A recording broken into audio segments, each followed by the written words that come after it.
Bismillahirrahmanirrahim. Assalamualaikum warahmatullahi wabarakatuh. Salam sehat, salam sejahtera untuk kita semua. Perkenalkan, nama saya Farida SST MKes.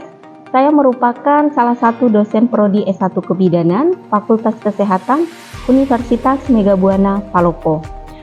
Pada saat ini, saya mengampu mata kuliah Askep Pranika dan Prakonsepsi, di mana penempatannya berada di semester ganjil, dengan jumlah bobot SKS 3, yang terbagi dari 2 teori dan 1 praktikum. Tujuan dari mata kuliah ini sendiri yaitu mampu mengembangkan KIE dan promosi kesehatan yang berhubungan dengan kesehatan perempuan pada tahap asuhan kebidanan di pranika dan prakonsepsi dengan menggunakan hasil riset dan teknologi dan mampu menerapkan asuhan kebidanan, pranika dan prakonsepsi secara humanis kepada seluruh pasien. Adapun pokok kajian atau pokok bahasan dari mata kuliah asuhan pranika dan prakonsepsi di sini antara lain ada KIE persiapan kehamilan, kemudian yang kedua screening pranika, pemeriksaan tambahan, kemudian ada menilai hasil pemeriksaan darah, kemudian ada tes urin, ada TORCH, ada hepatitis, ada HIV/AIDS, kemudian TBC dan malaria. Kemudian untuk asuhan kebidanan prakonsepsi sendiri di sini meliputi konsep fertilitas dan infertilitas, kemudian ada persiapan dan perencanaan kehamilan, ada psikologi perempuan dan keluarga dalam persiapan kehamilan, ada kajian psikologis tentang persiapan kehamilan, kemudian jarak ideal antara kehamilan.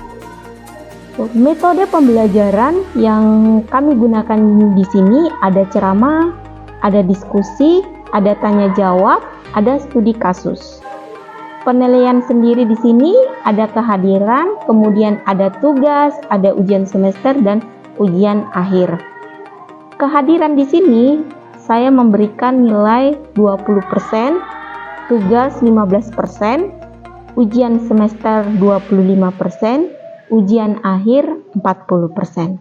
Bismillahirrahmanirrahim. Assalamualaikum warahmatullahi wabarakatuh dan selamat pagi adik-adik semua. Waalaikumsalam warahmatullahi wabarakatuh. Pagi Bu. Bagaimana kabarnya hari ini? Alhamdulillah baik Bu. Siap untuk mengikuti pelajaran hari ini? Siap Bu. Oke, alhamdulillah kalau siap. Baik, seperti biasa sebelum kita melakukan kegiatan belajar mengajar, mari kita berdoa menurut keyakinan kita masing-masing. Doa dimulai.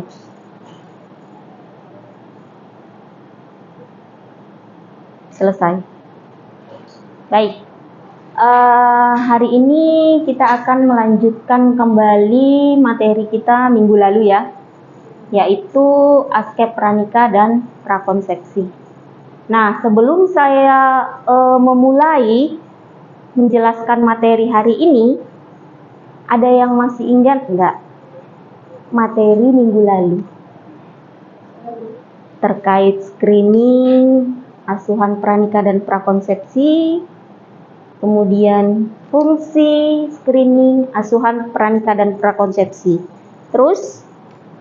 PMS, screening PMS. Oke, terus? Pencegahan PMS. Oke, terus? Dan badan dan seterusnya. Oke, bagus. Kalau saya bertanya lagi, masih ingat nggak apa itu fungsinya kita melakukan screening pranika dan prakonsepsi?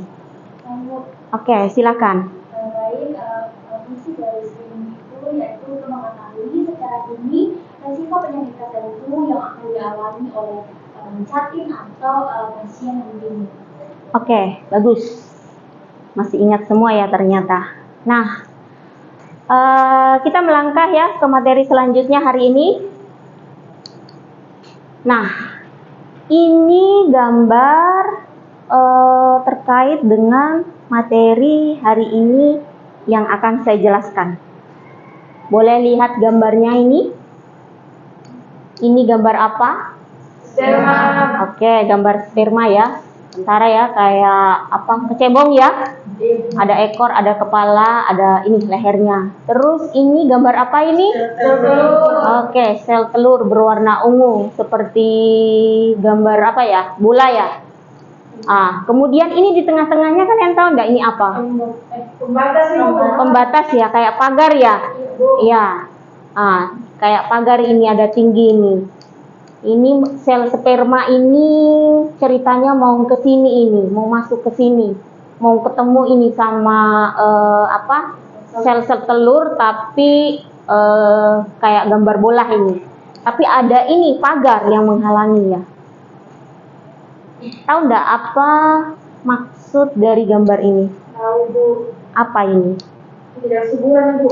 Ketidaksuburan atau sering kita sebut bahasa medisnya apa?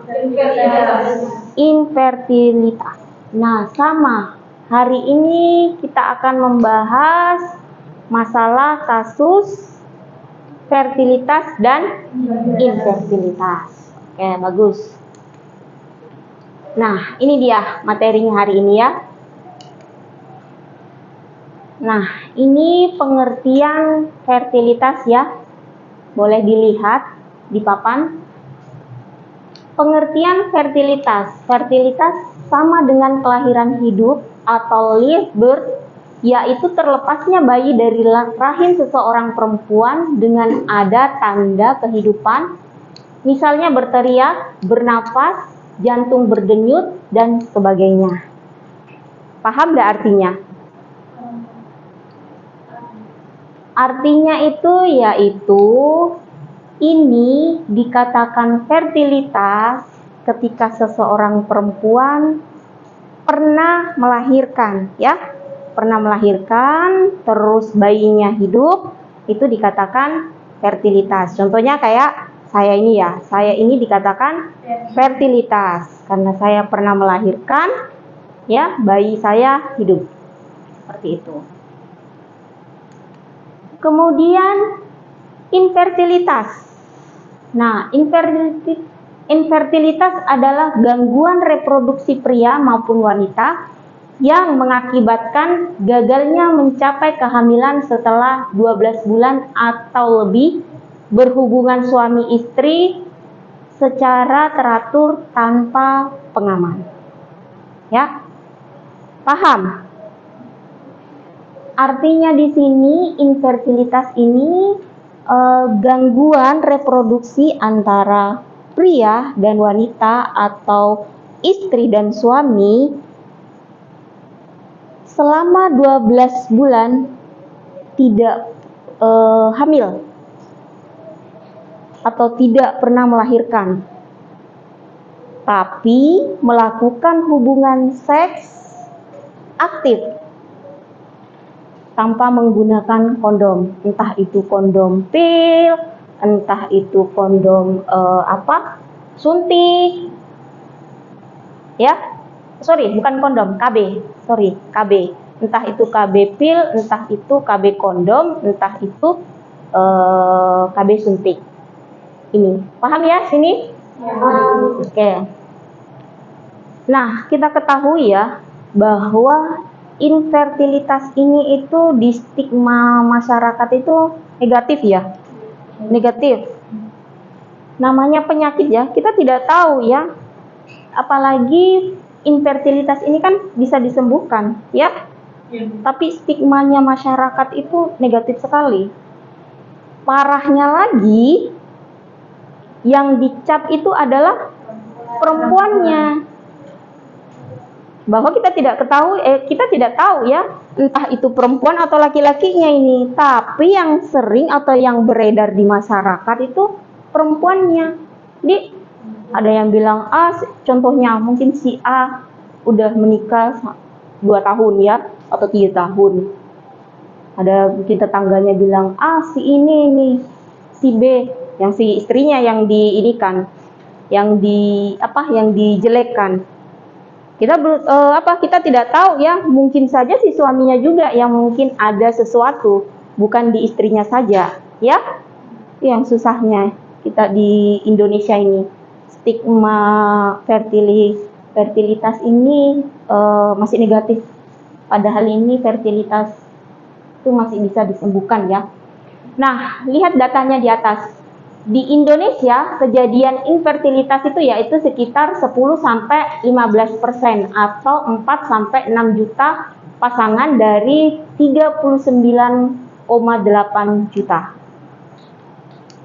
Pasangan usia subur dan melakukan pengobatan infertilitas akhirnya bisa mendapatkan keturunan.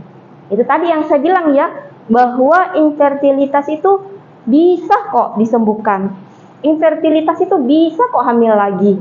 Yang penting harus pengobatannya secara tepat, rutin, secara dini. Ya, itulah gunanya kita minggu lalu kan sudah belajar screening ya, screening pranikah dan prakonsepsi. Nah, screening itu dilakukan kan 6 bulan sebelum menikah. Biar kita tahu apa-apa saja sih. Tapi screeningnya tidak boleh hanya satu orang. Keseringan yang datang di mana puskesmas atau yang di rumah sakit itu, yang datang cuma perempuannya. Mau suntik tete. Padahal itu harus berpasangan untuk ngecek. Tadi yang sudah disebutkan ya, pelajaran minggu lalu ada berat badan, ada tinggi badan. Nanti berat badan akan kita bahas. Ada tinggi badan, ada status gizi, kan dibahas semua. Justru terbalik saat ini yang datang hanya perempuannya saja, yang laki-laki tidak. Dan kita ketahui nanti kita melakukan screening, ternyata untuk pasangan yang perempuannya sehat, alhamdulillah sehat, tidak ada apa-apa. Yang laki-lakinya tidak dilakukan screening, ternyata yang laki-lakinya yang ada sesuatu, ya, yang ada masalah yang kita tidak ketahui, kan? Seperti itu. Nah, di sini ada jenis-jenis infertilitas. Ada infertilitas primer, kemudian ada infertilitas sekunder. Nah, kalau infertilitas primer adalah jika istri belum pernah hamil walaupun bersenggama tanpa usaha kontrasepsi dan dihadapkan pada kemungkinan hamil selama 12 bulan. Infertilitas sekunder adalah jika istri pernah hamil namun kemudian tidak terjadi kehamilan lagi walaupun bersenggama tanpa usaha kontrasepsi dan dihadapkan kepada kemungkinan hamil selama 12 bulan. Nah, infertilitas primer di sini adalah jika istri belum pernah hamil walaupun bersenggama tanpa usaha kontrasepsi dan dihadapkan pada kemungkinan hamil selama 12 bulan. Nah, sedangkan infertilitas sekunder adalah jika istri pernah hamil namun kemudian tidak terjadi kehamilan lagi walaupun bersenggama tanpa usaha kontrasepsi dan dihadapkan kepada kemungkinan hamil selama 12 bulan. Artinya ini, infertilitas primer ini seorang wanita ya, seorang istri ya, yang belum pernah hamil selama 1 tahun atau 12 bulan tanpa adanya dia KB, suaminya tidak KB, istrinya pun juga tidak KB. Tadi yang saya sudah jelaskan ya, entah itu KB hormonal, entah itu KB kondom, entah itu KB pil ya. Jadi adik-adik boleh nanti cermati ya, boleh membedakan, jangan sampai nanti terbalik ini kalian menyebutkan. Kemudian infertilitas sekunder di sini, istri atau seorang istri atau seorang perempuan pernah hamil, pernah melahirkan dan hidup, akan tetapi selama mungkin 1 tahun, 2 tahun, 3 tahun tidak pernah lagi hamil. Banyak ya, bahkan anaknya sudah ada umur 5 tahun ya, ada 5 tahun, ada yang sudah kuliah, anak pertama lagi, anak keduanya susah lagi untuk hamil. Ini termasuk infertilitas sekunder ya. Jadi harus dibedakan infertilitas primer, infertilitas sekunder. Oke? Nah, di sini ada kesimpulan ya. Penyelidikan lamanya waktu yang diperlukan untuk menghasilkan kehamilan menunjukkan bahwa 37,7% hamil dalam 1 bulan. Kemudian pertama 57,0% dalam 3 bulan. Kemudian 72,1% dalam 6 bulan. 85,4% dalam 12 bulan. Dan yang terakhir 93,4% dalam 24 bulan. Artinya ini seorang pasangan ya, pasangan yang tadi kan kita sudah melakukan screening ceritanya ya, screening pranikah dan prakonsepsi ya. Nah, ini dia sudah menikah nih, yang pasien kita, pasien kita ini pasien kita ini sudah menikah. Menikahnya itu sekitar mungkin sudah ada 1 bulan ya. Nah, 1 bulan itu dia hamil ya. Nah, pertanyaan saya, kalau seumpamanya saya bilang seperti itu, dia masuk di mana ini? 32,7%. Nah, contoh lain lagi kayak saya hamil setelah menikah, saya hamilnya tuh di 3 bulan setelah saya menikah. Saya masuk di mana ini? Saya masuk di mana? 57,0 atau 72,1? 57,0. Saya masuk di sini ya, dalam 3 bulan ini ya. Paham ya? Oke. Nah, penyebab infertilitas di sini dibagi dalam 3 kelompok. Kelompok pertama ini 1/3 masalah terkait pada wanita. Tadi sudah saya jelaskan kan bahwa stigma di masyarakat itu infertilitas negatif, yang selalunya itu dianggap yang tidak bisa hamil tuh pasti selalunya si wanitanya ya. Padahal kita bisa lihat di sini ada masalah terkait pada wanita, ada juga terkait pada pria ya. Jadi tidak serta-merta hanya pada pria wanita saja. Nah, 1/3 pada pria. Jadi sama-sama ya, tidak ada di sini 1/4 atau setengah, tidak ada. Semuanya sama, 1/3. Di pria pun juga sama, 1/3 pada pria. Ya, jadi kita ini sama-sama semua. Kemudian 1/3 dikombinasi juga. Jadi tidak ada di sini mau dibilang dibilang di sini 4/3 atau 1/4, di sini tidak ada masalah pada wanita semua. Pasti ada juga pada pria ya. Oke. Nah, ini keluhan pada wanita yang harus diwaspadai ini ya, terkait tentang infertilitas. Yang pertama ada siklus menstruasi tidak teratur, mens terlalu banyak ya. Kalau siklus menstruasi tidak teratur itu yang seperti apa? Oke, boleh? Misalnya 2 bulan sudah haid, kemudian 1 bulan haid lagi, kemudian 3 bulan sudah haid, kemudian 2 bulan haid lagi. Oke, bagus ya, good. Siklus menstruasi tidak teratur itu tadi yang sudah dijelaskan sama temannya ya. 1 bulan haid, nanti kadang 4 bulan tidak haid lagi, bahkan ada 1 tahun tidak haid lagi. Pokoknya jaraknya itu sampai berbulan-bulan ya. Kalau mungkin masih perbedaannya masih 1 bulan, oke. Terus di bulan berikutnya lancar lagi, oke, itu tidak ada masalah. Tapi kalau bulan berturut-turutnya sampai 1 tahun bertahun-tahun, nah itu perlu diwaspadai ya. Oke. Kemudian mens terlalu banyak, terlalu sedikit. Nah, ini lagi yang jadi masalah lagi ya. Keluhan masalah, makanya aku bilang aduh banyak betul ini ya keluhan-keluhan masalah-masalahnya. Nah, kalau mens terlalu banyak ini contohnya kalau haid pakai pembalut sampai habis 2 bal ya, 1 bal gitu ya dalam 1 hari ya. Biasanya minimalnya berapa 1 hari? 4-5 kali ganti pembalut ya. Jangan sampai 1 hari pagi pakai pembalut, nanti diganti pada saat pulang kuliah. Bahaya itu. Justru malah ada timbul penyakit baru lagi ya. Jadi harus sering diganti ya. Oke. Terlalu sedikit juga nggak bagus juga ya. Mungkin satu hari habisnya pembalut cuman satu lah. Kalau dua masih mending ya. Satu lah, cuman satu, itu pun juga mungkin hanya seberapa lah, toh? Mungkin 1 tetes atau 2 tetes hanya plek saja, wah itu lebih bahaya lagi, ya. Oke, jadi intinya banyak juga ndak bagus, sedikit juga ndak bagus, ya. Oke.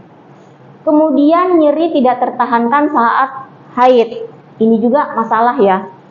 Ini sering dialami ya sama adik-adik pastinya ya, haid. Ada enggak yang sampai parah sekali, sampai tidak bisa melakukan aktivitas, bahkan pergi kuliah sudah tidak sanggup?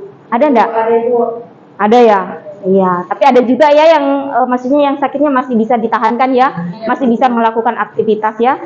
Mungkin di antara sini lebih banyak yang bisa melakukan aktivitas daripada yang sama sekali tidak. Nah, ini juga perlu diwaspadai ya. Kemudian nyeri pada panggul. Nah, nyeri pada panggul juga ini harus diwaspadai juga karena takutnya di dalam ada penyakit ya, ada kista ya, atau ada usus buntu ya, itu. Ini nyeri panggul. Kemudian nyeri saat berkemih. Ini kalau nyeri saat berkemih ini mungkin semuanya pernah merasakan ya. Kalau kencing sakitnya minta ampun, kayak terasa panas ya. Kencing kita mau pipis, serasa pingin pipis, cuman kalau ke WC keluarnya itu cuma sedikit, sakitnya luar biasa, panas. Kalau yang pernah merasakan ini panas, nanti berapa menit lagi selesai pengen pipis lagi, pengen pipis, pokoknya rasa kencing, rasa kita ingin berkemih itu ada terus. Pas masuk di WC kamar mandi kencing cuman sedikit, paling berapa tetes, sakitnya minta ampun gitu, panas terasa. Ini kalau nyeri saat berkemih ini ya, atau infeksi saluran kemih ya, ISK ya, sering disebut ISK. Kemudian yang terakhir nyeri saat berhubungan suami istri. Nah, ini juga yang harus diwaspadai karena ditakutkan atau dicurigai nantinya ada gonore, penyakit menular. Ada apa lagi? Chlamydia ya, chlamydia. Itu ditakutkan, itu infeksi seksual, menular seksual semua itu ya. Atau ada sipilis. Atau ada mungkin di penisnya laki-laki mungkin ada terluka ya, ada luka atau ada goresan. Itu juga bisa diwaspadai juga ya, dan harus pergi untuk periksa. Periksanya ke bidan, ke rumah sakit, ke dokter boleh, kemanapun boleh. Oke, baik. Sampai di sini ada yang mau ditanyakan? Saya Ibu. Oke, silakan Regina. Apa yang mau ditanyakan terkait materi kita hari ini? Iya Bu, saya bertanya Ibu, ada kan kasus di kampungku Ibu, tante itu juga masuk keluarga aku. Nah, dia ini menikah, selama pernikahan ini sudah 6 tahun. Nah, baru mempunyai anak 2 tahun yang lalu itu anak pertama. Nah, mau program hamil lagi dan tidak bisa, dia bertanya ke saya, kenapa ini? Nah, sedangkan dia ini Bu tidak memakai KB, baik suami maupun istri. Oke. Susah untuk hamil Ibu. Oke. Bagus sekali pertanyaannya. Ada yang bisa bantu jawab enggak? Siapa? Oke, Rani. Ibu, menjelaskan yang saya dengar dari pertanyaan Ibu tentang infertilitas. Nah, kalau yang dari penjelasannya itu dia masuk di infertilitas punden. Oke, bagus. Dari perempuan ini pernah hamil kemudian tidak pernah hamil. Oke, good. Adapun cara mengatasinya itu dengan melakukan pengobatan kepada dokter atau bidan, dan dia itu harus mengikuti berobat itu secara rutin. Kemudian menjadikan bidan atau dokter itu teman curhatnya. Oke, bagus sekali jawabannya. Kasih tepuk tangan dulu dong. Oke. Jadi seperti itu ya jawabannya ya, bahwa dia masuk ke infertilitas sekunder karena dia sudah pernah hamil, namun selama berapa tahun tadi? 5 tahun ya? 5 tahun tidak pernah hamil lagi. Nah, dia ingin hamil tanpa menggunakan kondom ya, tanpa menggunakan KB. Dan seksnya juga aktif, hubungan suami istrinya juga aktif. Itu dia masuk ke infertilitas sekunder. Penanganannya seperti apa? Ya, tadi itu yang sudah dijelaskan ya sama si Rani, bahwa harus datang. Jadi kita ini tugasnya kita lagi nih sebagai bidan. Kalau dia datangnya ke bidan ya. Nah, itu lagi tanggung jawab kita. Apa yang harus kita lakukan? Nah, memberikan konseling dulu ya pertamanya ya. Dekat. Bagaimana cara kita mendekat? Kan sudah belajar komunikasi ya. Bagaimana kita harus berkomunikasi sama pasien dulu ya. Tidak serta-merta pasiennya datang langsung kalian, oh iya bu, obat ini bu, ini. Nah, tidak bisa.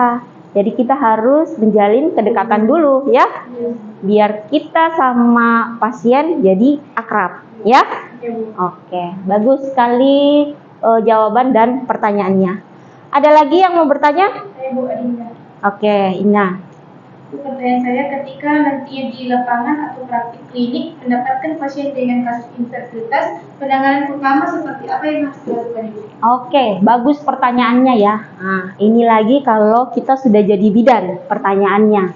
Penanganan seperti apa yang harus kita lakukan atau yang harus kita berikan ke pasien kita kalau ada datang yang kasus infertilitas. Ada yang bisa bantu jawab enggak? Ayo, oke, silahkan Nita. Misalnya kita mendapatkan seperti itu, yang pertama saya jelaskan oleh Rabi dan Rani bahwa yang pertama kita harus melakukan pendekatan Oke. pasien agar pasien ini terbuka, sehingga kita bisa masuk langsung ke hidupnya, sehingga dia bisa berbicara seterusnya Ibu. Seperti itu Ibu. Kemudian setelah itu kita melakukan pemeriksaan, lalu mungkin kita menyarankan untuk melakukan pemeriksaan ke dokter secara langsung Ibu. Oke, bagus sekali jawabannya ya. Ada lagi jawaban? Ibu. Oke, Regina lagi. Ya Bu, yang pertama yang bisa dilakukan mungkin mengkaji mengenai satu pola hidupnya. Betul. Terus bagaimana pola hubungan seksnya. Betul. Oke. Setelah itu setelah kita kaji, tentunya pasti ini kita harus terjalin dengan supaya terbuka Ibu, tidak ada yang tutupi, sehingga kalau terbuka kita bisa tahu cara mengatasinya, apa yang menjadi masalahnya, sehingga kita dengan mudah kita tahu penanganan yang tepat seperti bagaimana itu sesuai dengan tingkatan masalahnya. Misalnya Ibu risiko kesehatannya, ada masalah apa sama si istrinya ini maupun suaminya, tidak hanya masalah kesehatannya, psikologinya Ibu juga dikaji. Kita tahu tidak semua kesehatan, masalah kesehatan diakibatkan oleh beberapa, tetapi ada juga diakibatkan oleh psikologi. Betul sekali ya, betul. Tepuk tangan.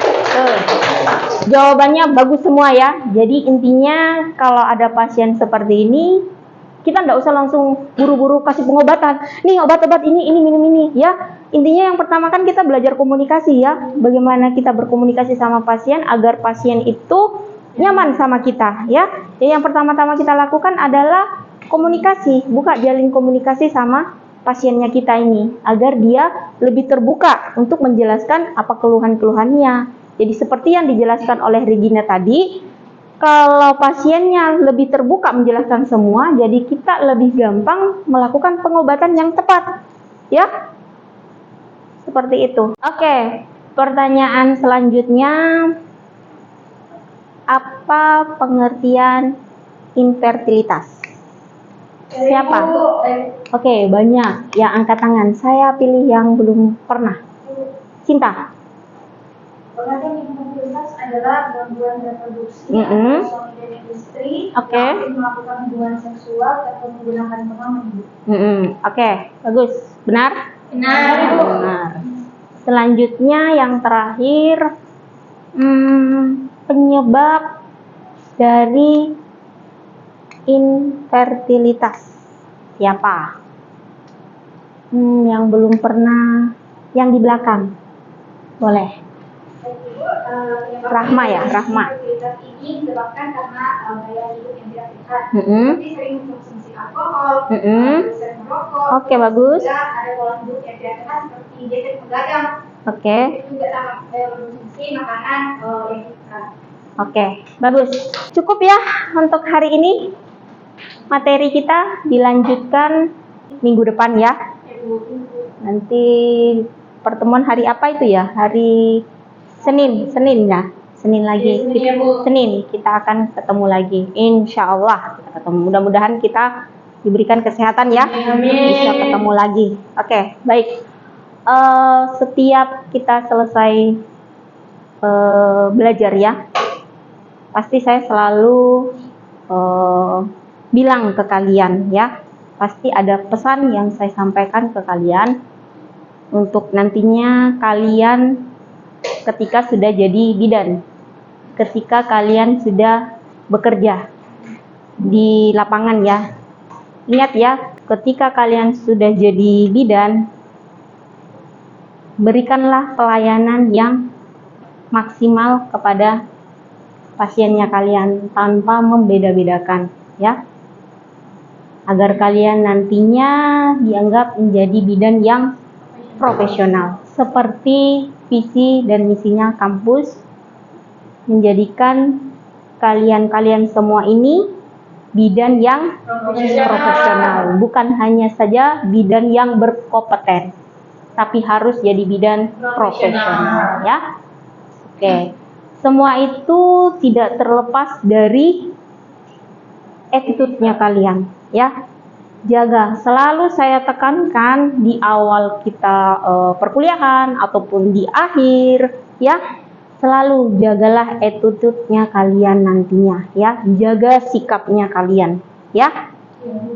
Bukan saja sikap memberikan pelayanan kepada pasiennya ya, pokoknya kepada masyarakat nantinya ketika kalian sudah jadi bidan ya. Ya, itu pokoknya tanamkan saja itu, agar kalian menjadi, buat apa kalian kalau mau jadi bidan ya, tapi attitude-nya kalian tidak bagus, maka kalian akan dikenal jadi bidan apa ya? Bukan bidan jutek, bilang bukan bidan itu sana kenapa begitu sekali sifatnya, tidak bagus sifatnya, tidak bagus attitude-nya. Kan sering ya seperti itu ya, banyak ya. Jadi saya harap sekali yang adik-adik semua nanti kalau lulus, mudah-mudahan tidak ada yang seperti itu.